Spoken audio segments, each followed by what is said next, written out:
Hello, everyone, and thank you for joining us today. I'm going to give people a couple more minutes to join, and we will start with a bit of housekeeping while we wait. Please check your audio and visual settings for the webinar, and if you are having any issues, I suggest rejoining the webinar and selecting the correct audio and visual settings. And if you are having any persisting issues, pop it in the question box, and one of us will get back to you. The session today is recorded, and we will email you the recording in a few days, along with some other useful resources. And feel free to share the webinar recording with any colleagues who might be interested but couldn't make it today. If you would like, you can also turn on the closed captions, and then you will see captions on the screen. And please feel free to ask any questions throughout the presentation using the Q&A function you can see at the top of your screen. We will go into an audience Q&A at the end of the session. So any questions you put in here, we will have a look at and we will see how many we can answer at the end of the session.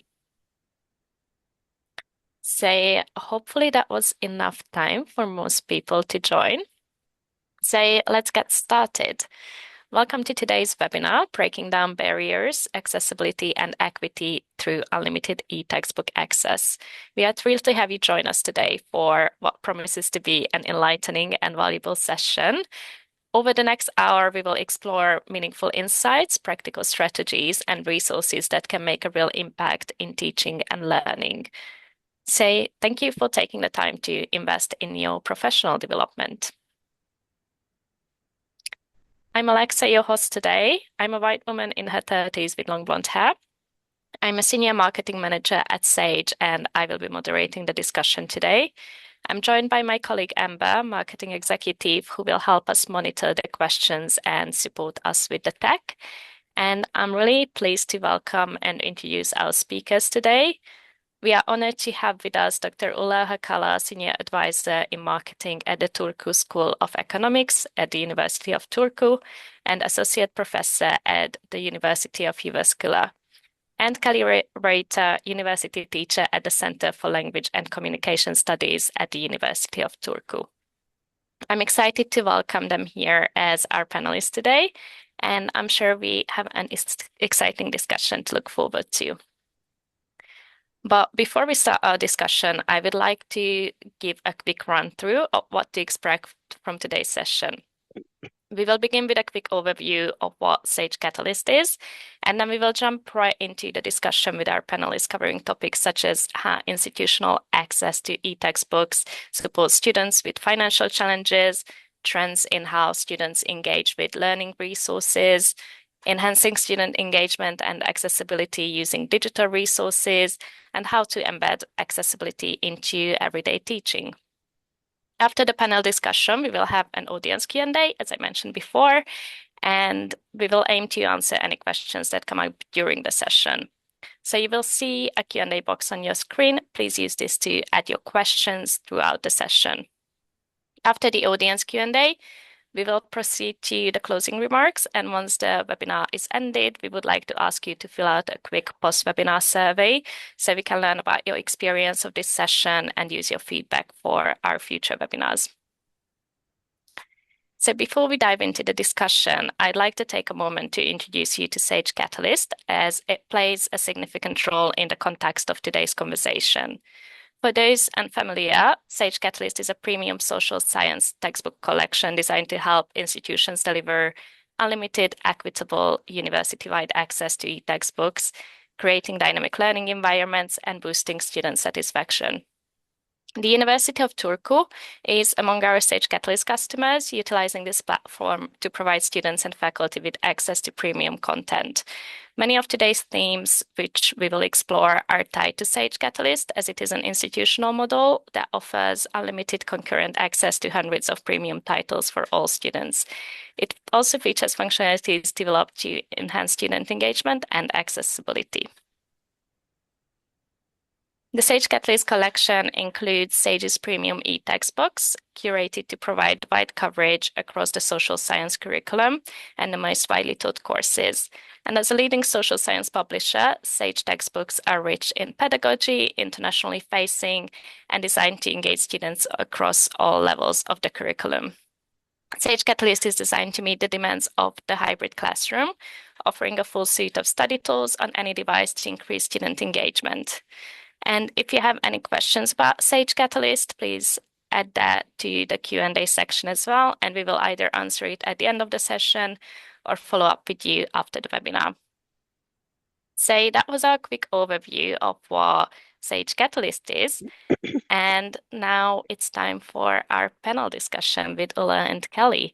So thank you again for joining us today. I'm very excited for this discussion.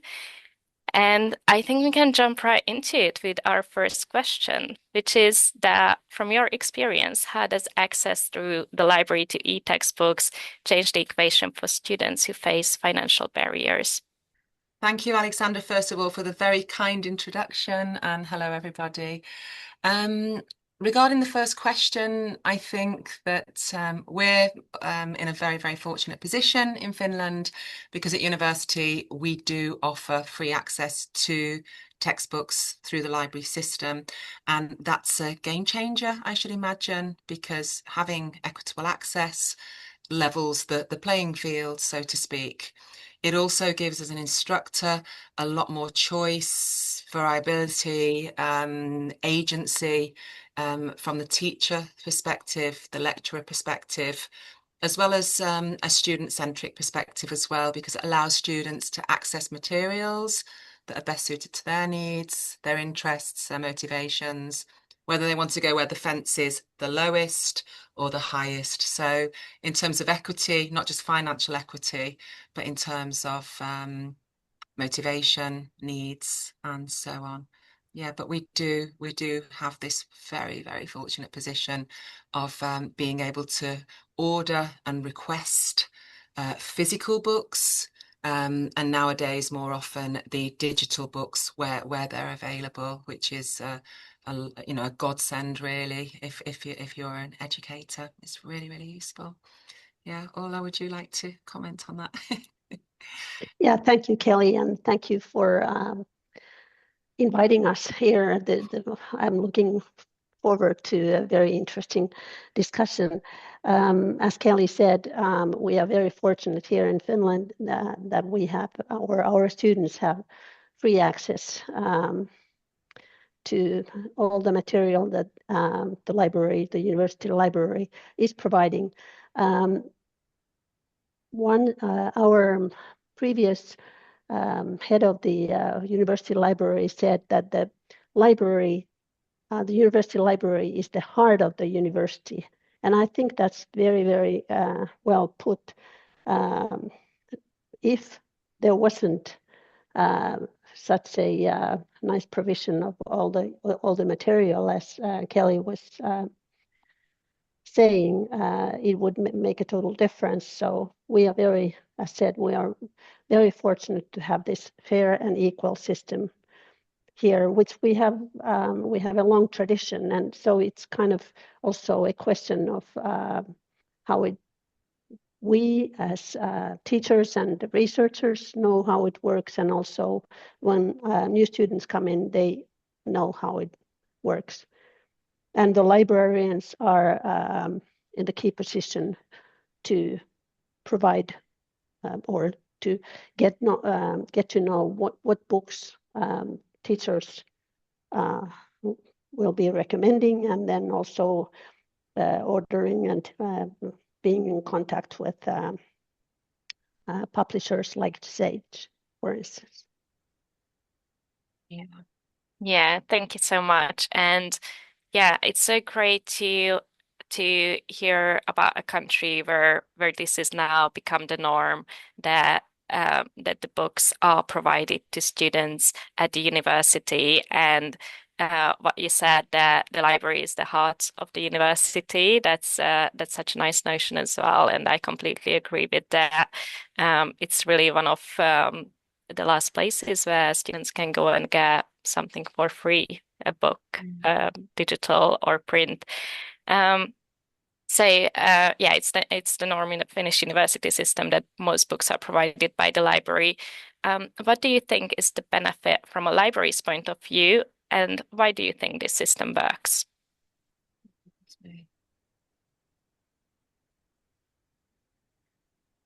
Mm.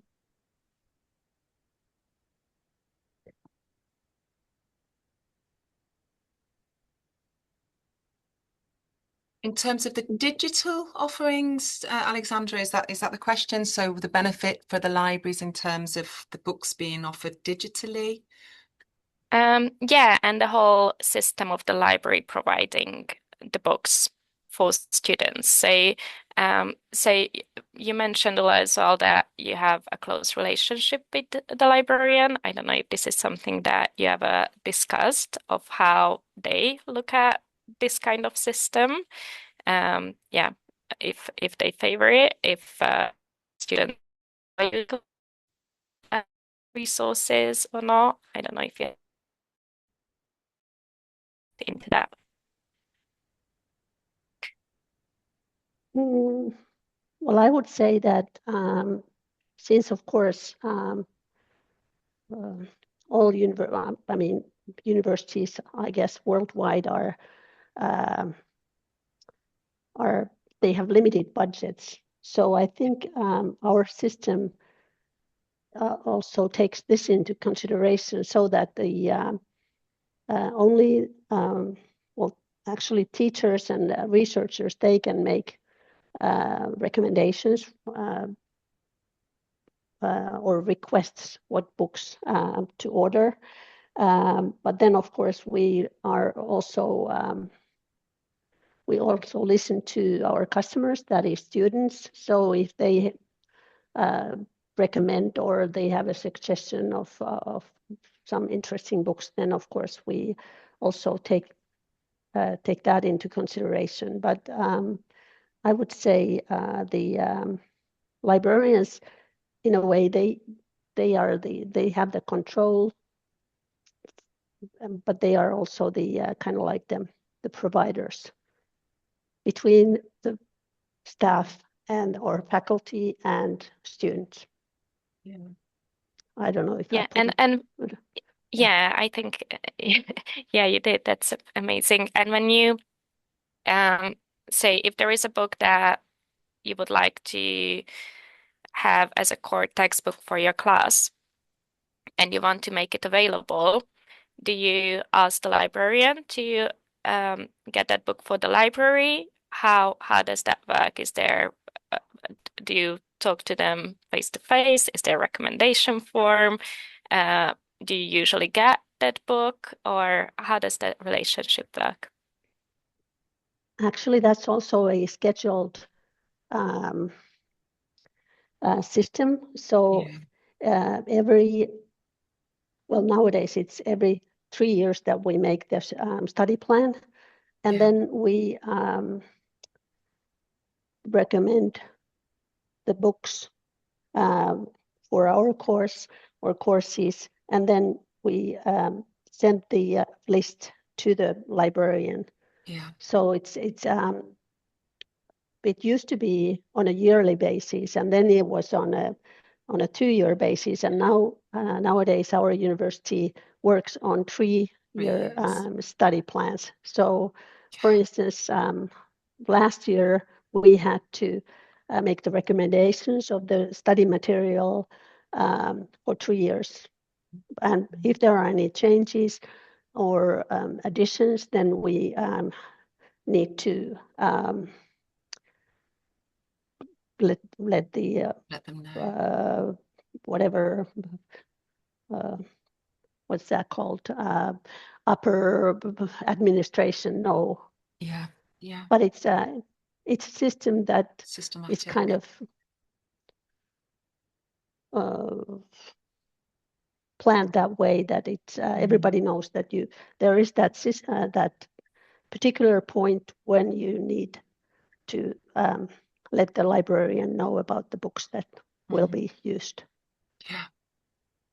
And then we also have, I'm a language and communications, English language and communications teacher. So for us, you know, we have an abundance of resources, an abundance of choices. And so if we receive a recommendation, we can reach out and say, can we have access? We normally talk about licenses. So we have licenses and quite spoilt for choice with the library. Yeah. And our library also offer communication services. So it's not just the provision of materials, but they're also experts in how to use, how to access the materials, in terms of the software that you can use. And again, we have these, we have a software center. Every student, every teacher, every lecturer, everybody has access to software that we can download, and you can get training.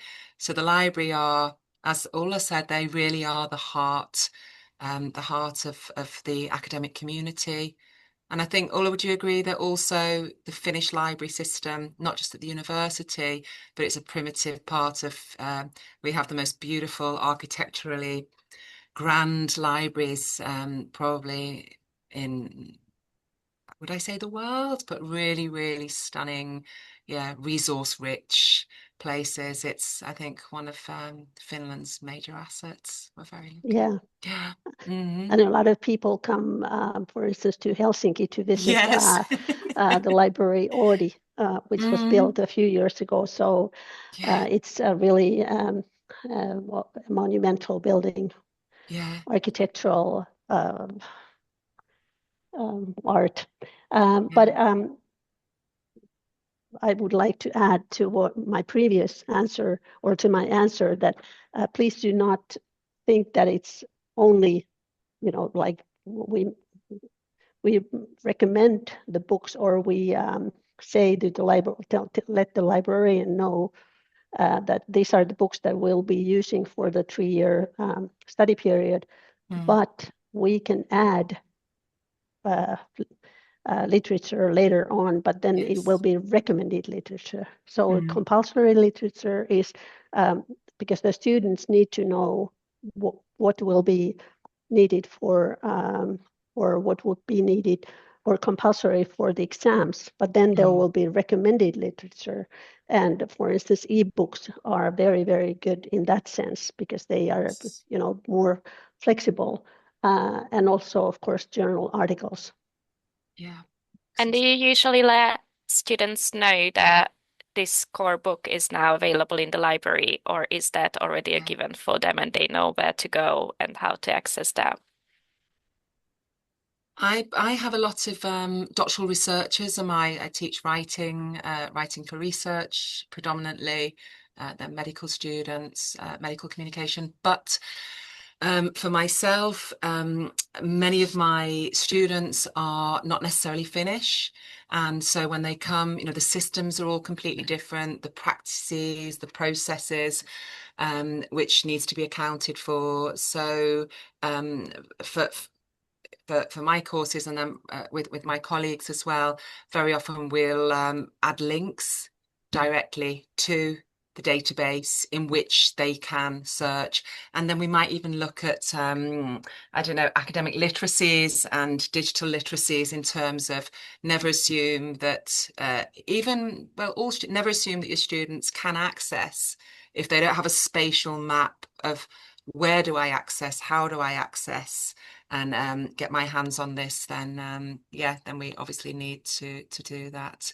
Yeah, so quite often, at least across courses, you will be using material, you'll reference the source. This is a major say academic or scientific communicator in the field of writing.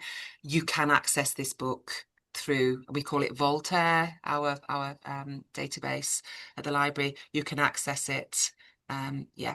And so all throughout a lesson, you will be highlighting, oh, this is available, this is, and then possibly a list somewhere from that lesson of the sources that you've referred to.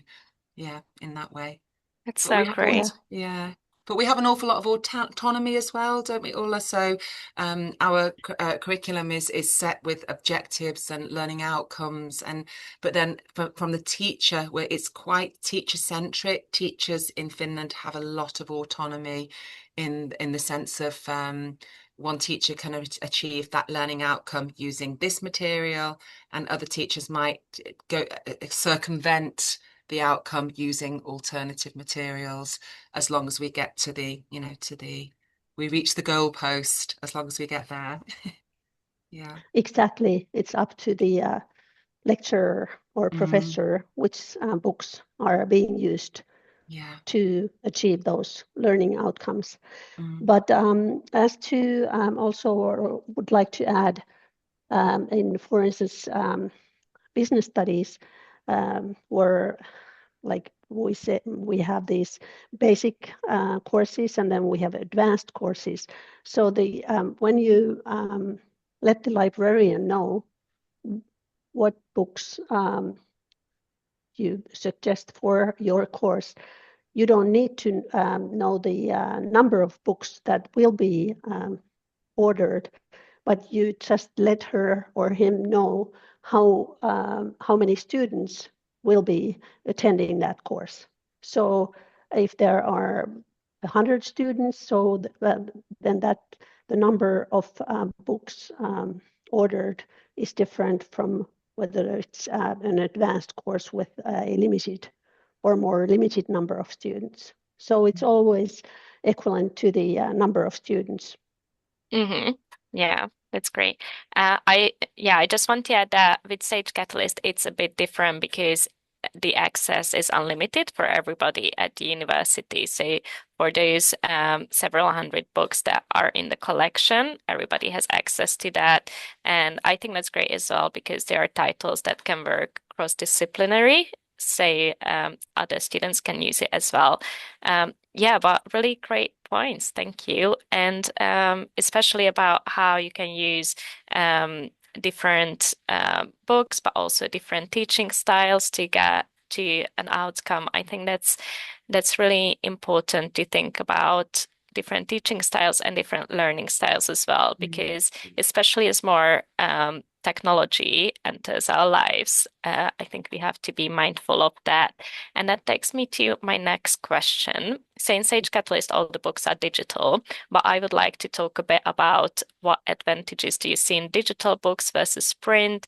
Do you prefer one over the other, or do you like a hybrid approach? And also we could talk about accessibility in these terms. What do you think? Kelly, what do you like to start? I've just actually done with my scientific writing group. We were just looking at the difference between scannability, the difference between reading on the screen, which is 80% more intensive than reading the print version, which will be the physical. Obviously, there are sustainability issues. I don't know how it would work with the internet connections and what the carbon footprint would be from either mode of delivery. Nonetheless, I find that I do prefer, personally, I prefer to read appreciatively from a printed copy. Although because of my eyes getting tired with the screen, so that's a personal preference, and I know some students still prefer print, less so than in the past. In terms of accessibility, I think with the printed version, you can do an awful lot more. You can modify the forms of representation, I suppose. So if I have a digital format, it can be turned with a screen reader, it can be read. It can be revamped by if a student has learning or not learning needs, but types of learning in which they prefer the text to be a different way, or they want to listen to it. Then that's very good. From the writing perspective, I like the digital as well, because if you get the screen to read, if somebody's written something and they have their own text read back to them as they're listening to the voice, that's also quite an effective writing process to listen to your own text.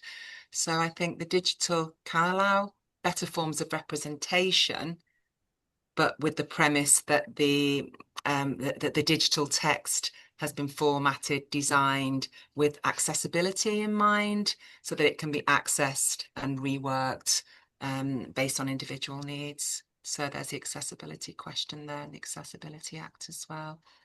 But yeah, it does allow teachers to have more. Then you can also, from the perspective of language and communications, which is my forte, it means that nowadays we have numerous AI tools where we can I can point to my doctoral researchers and say, you can create your own learning materials using the digital print so that you can reformulate the materials using things like twee.com, where you can create learning and discussion questions and videos just from a pretty plain, chapter of a textbook to make it interactive for a student or for students in a group to discuss, which is really, really refreshing, actually. Yeah. Yeah. Mm. Yeah. Yeah, very good. But Well, I would, from my point of view, I would say that ebooks, well, first of all, they have, of course, longer loan periods. There's unlimited access. For instance, if you inside the university, if you have the UTU, University of Turku username, then you have unlimited access. But in business studies, they are mostly international books.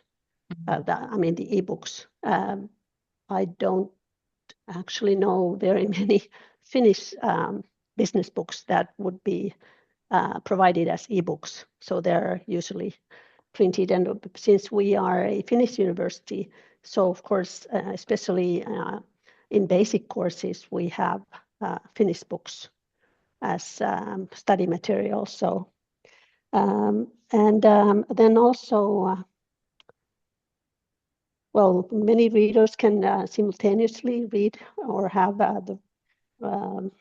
the access to reading them. And we have a wide collaboration with another Turku University, which is Åbo Academy, the Swedish university here. So if something is not provided by our university, then we can collaborate with the Åbo Academy.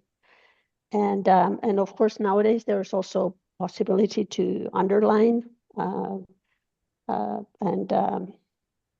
make notes in the ebooks, which is very good. And also changes can be made in an ebook if something happens. As we know, the world is changing at an enormous speed. So and also you can access the book wherever you are, like whether you are on the other side of the world. But then it was interesting. I made a small inquiry among my students, and many of them, and that was I think quite surprising. They value printed books because they already look at the screen so much on a daily basis, so they think that it's kind of like a good variety for them to read printed books. But that's my population was not very big, so Not representative. not representative, no. Demographics. But it was Yeah. I was surprised because they are representatives of Gen Z, and so they are. I mean, them saying that, oh, we like printed books, so that was an interesting point. Yeah, I think definitely a hybrid approach is best. Say if you want the digital books and those accessibility features, then you have that. And if you want a break or if you want to read for leisure, a printed book is really good. But if you think about the university there, at least in my experience, I had so many reading materials that I had to read. I had multiple classes with core readings, with recommended readings. So that's often 20 books for just one class. So imagine if you would have to carry around those 20 books or, or get them all from the library. So I Yeah. think for that, yeah, it's really nice that we can get them digitally now. And also usually with academic books, you sometimes just get a chapter from here, a chapter from the other one. You don't really read the book from the beginning to end as you would do with a fiction book. Um, Yeah. yeah, yeah. So probably if I were asked my preference, I would also say print because it's just nice to hold a book in your hand and read in that way. But if we think about these practicalities, then I think we do need digital textbooks as well. Um, Okay, for my next question, based on your observations over the past couple of years, have you noticed any trends in how students engage with learning resources? And that doesn't only have to be textbooks, it can also be other digital resources or learning materials. From my perspective, I've noticed a lot of students using tools to interact with their textbooks for note-taking, for creating their own materials, for preparing for exams, quite sophisticated tools. Notation, is it notation? One of the, what's it called, notation? So very, very sophisticated. So in the sense that they are interacting with the content and remodeling it to suit their own needs, and staging with repetition, actually staging the repetition and testing, retesting. So that's something that I've noticed in recent years.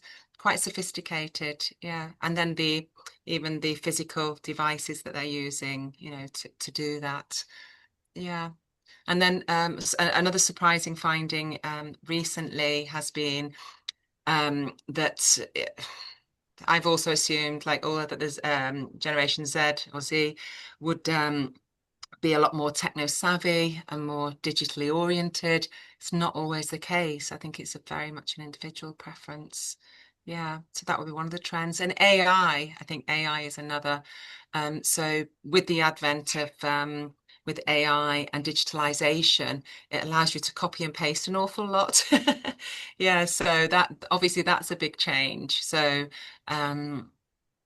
yeah, being able skills in synthesizing multiple sources, these sorts of things.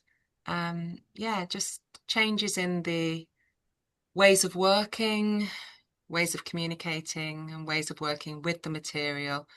And maybe our students are a lot more critical in the sense of critically thinking and questioning the materials that are chosen, which is quite nice because there's so much access now.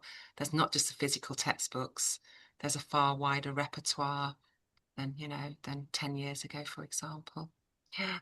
That's so Yeah. interesting to hear. Yeah, and so good to hear about the critical thinking as well, because Mm-hmm. sometimes you're afraid that the advance of AI and all Mm-hmm. this technology would be affecting it the other way around. But that's really Mm-hmm. refreshing to hear that your experience was that students think more critically. How about you, Yeah. Ulla? Well, Kelly already described it very nicely. Thank you. But what I would like to add about the introduction of AI, and as we know, it's a new thing, and which constantly still developing how AI will impact studying and research. But what I mean now, for instance, when I teach a course on, I have two courses on strategic brand management, one in Turku and one in Jyväskylä. And I have no exam there, but I have an individual assignment that the students need to hand in at the end of the lectures. And nowadays, we have this study platform called Moodle, where the students submit their reports, and there is the AI check, so that because when you write, I mean, there is a temptation that when you write an individual assignment, then of course you copy paste or you ask the AI, well, what can you say about this topic? Mm-hmm. And for instance, last year when I was teaching in Jyväskylä, there was one student whose report was 43% AI produced. So the cases like this kind of make a warning sign or give us a warning sign how far this can go. But I think Kelly's students are more in a way niche students in those subjects, so then maybe it's different. But we really have to be careful so that it doesn't lead to just asking AI and then sending that or submitting that report.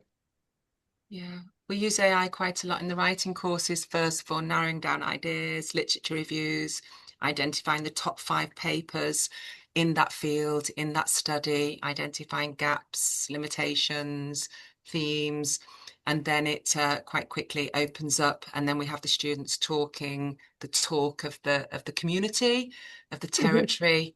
Yeah, so in which is quite nice. We can get them to look and say, you can't just give your opinion, you have to back it up with science.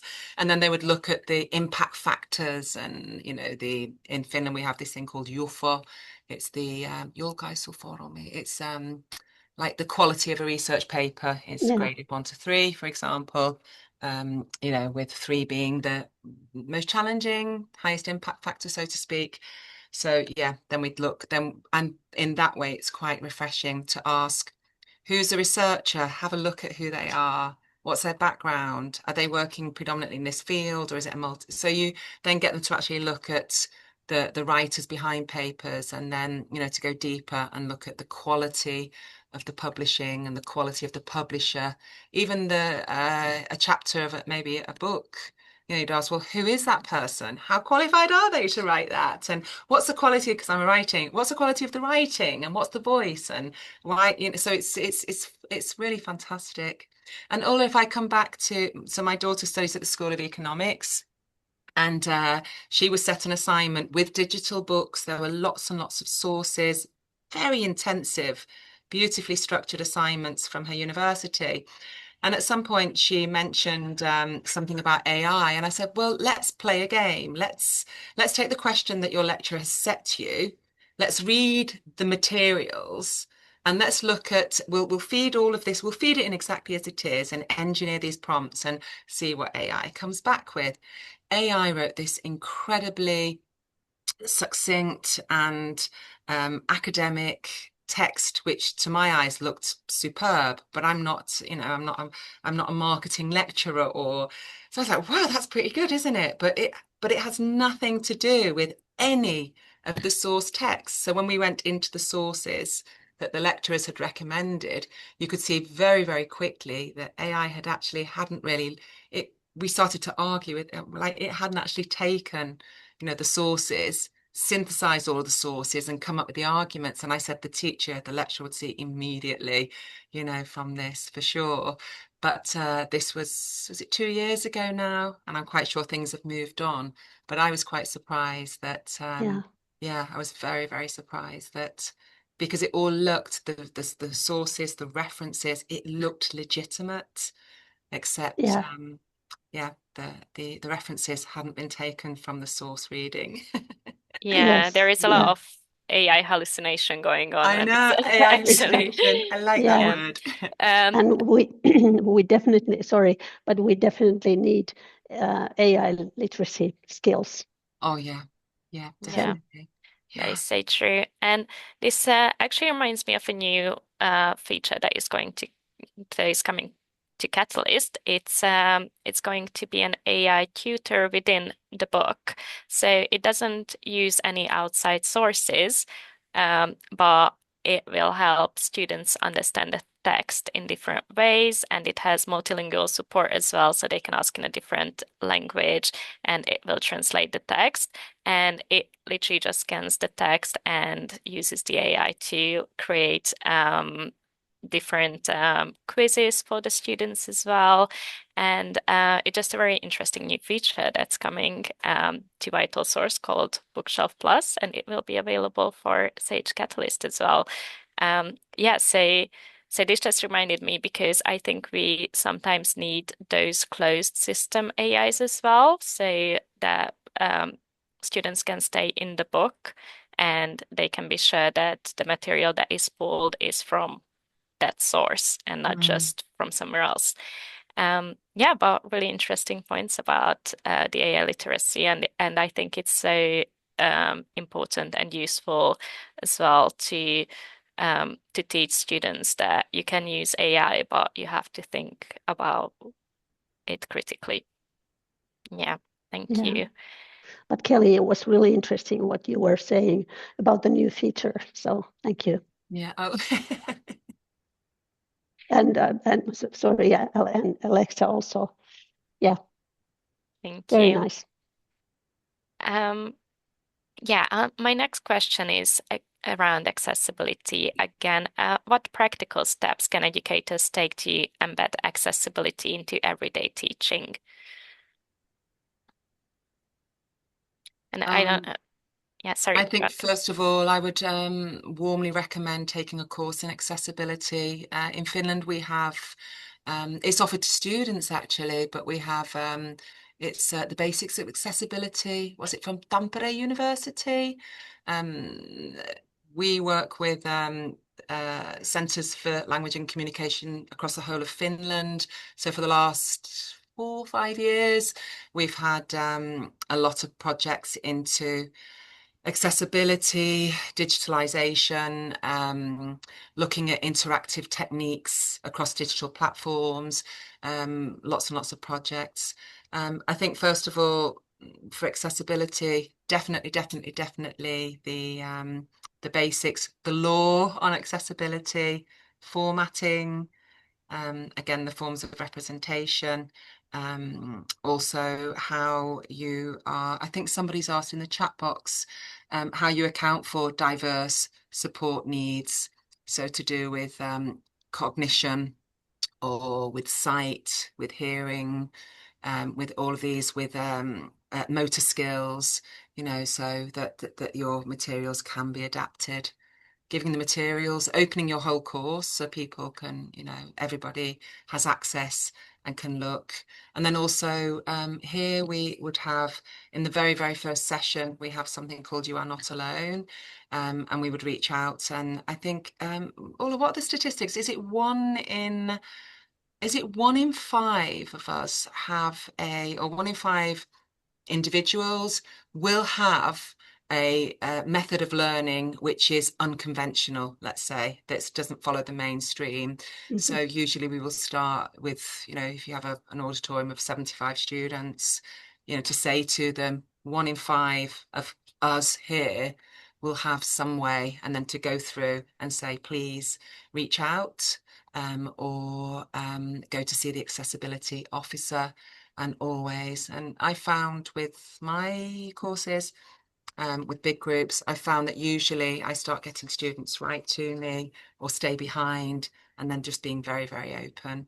And from my experience, I found that the best person to ask about accessibility is the individual, you know, to actually say, how does this work best for you? You know, what do you need, and what doesn't work? What actually doesn't work in this environment, and what do you recommend? Because yeah, that, you know, and then offering the tools, things like screen readers or other ways of accessing, because it's the law that you have to, every individual has to be able to access that material, irrespective of everything. Yeah, you should never have to even say, you know, I need this, because it should already be there. And well, I think I have a long way to go before my courses look that way. But yeah, but that's yeah, a process. Yeah. So Kelly, what is lukihäiriö in English? Dyslexia, Dyslexia, because those students I have had a lot in my courses, and they usually, well, especially when they are writing their bachelor or master thesis, they let the instructor know. And of course, we take that into consideration, and that's very, very, very important. And also in exams, they can, because usually our exams can last maximum 3 or sometimes even 4 hours. So then they can have more time to finish the exam. So that's also one feature of accessibility and taking into consideration different learning or disabilities. But I would say overall, I mean, between digital books and printed books. Ulla, we've lost the sound. Sorry. Oh, it's okay. The sound cut out shortly. Yeah. It's okay now. Sorry. So everybody or more students have access to the ebooks than the printed books, because as I was explaining in the beginning, so the number of printed books is equivalent to the number of students in the course. So in a way, it's kind of like the early bird catches the worm. So if you are quick enough, then you get the book, but then there is no such limitation regarding ebooks. Yeah, it's true. Yeah. I think it's amazing that you already have so much education about accessibility as well, and that you make it available for everyone. It is a law, as you said, for publishers as well, for our digital textbooks to adhere with those accessibility features. And I agree that it's very important, and that students shouldn't have to ask for it. It should be there already. Features like that you can change the font to Open Dyslexic or other accessible fonts. You can change the background as well. You mentioned before the read aloud functionality, so students can listen to the text as well. And I think it's quite advanced in the Finnish university system that you have those courses as well around accessibility.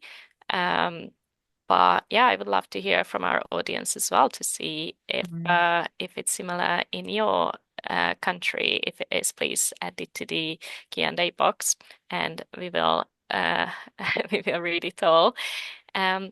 So this takes us to the end of our main discussion, and I think we already answered one or two of the questions with this last question. But we can move on to the Q&A. Let me see if there is anything else here. Are there many students with ebook readers? I'm not sure if maybe they mean screen readers. And you mentioned, Kelly, that the students do use screen readers, right? There are lots and lots of screen readers available free, so you can access and add to the browser. As an automatic. And I think, I think just you can add, so if you even just Google screen reader, or if your institution provides screen readers, and then you can have it sitting on the browser, so you can just click and it will read whatever's on the screen.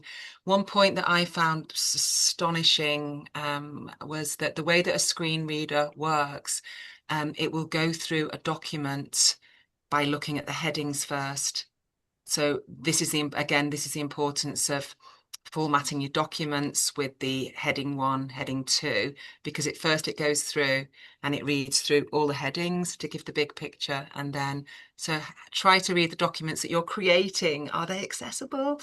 Yeah. Are you formatting them?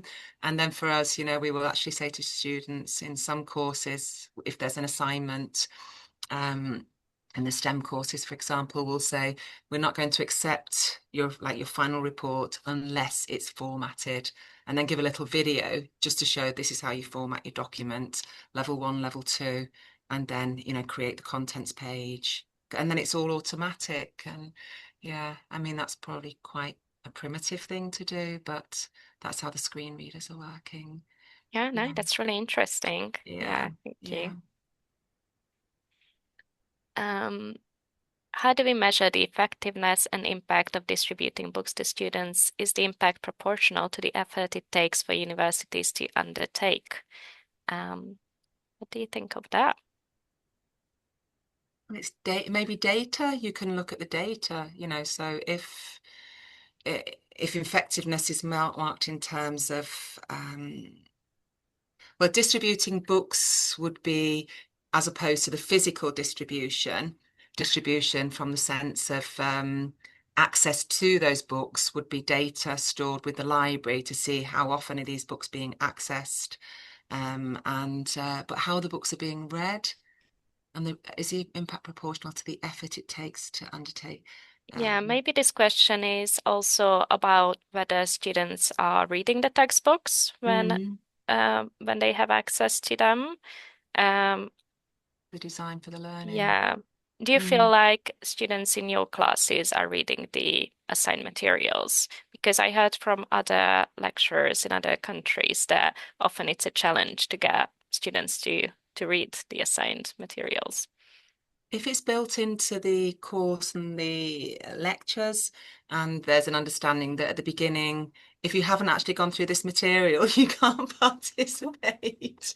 The stakes are high, but this is again to do with maybe videos, reading, or if there's a sense that I have to read this, otherwise I can't go from point A to point B. There's like that granularity. So I suppose there's a buy-in. It's opportunity cost in marketing, would you call it? Opportunity cost.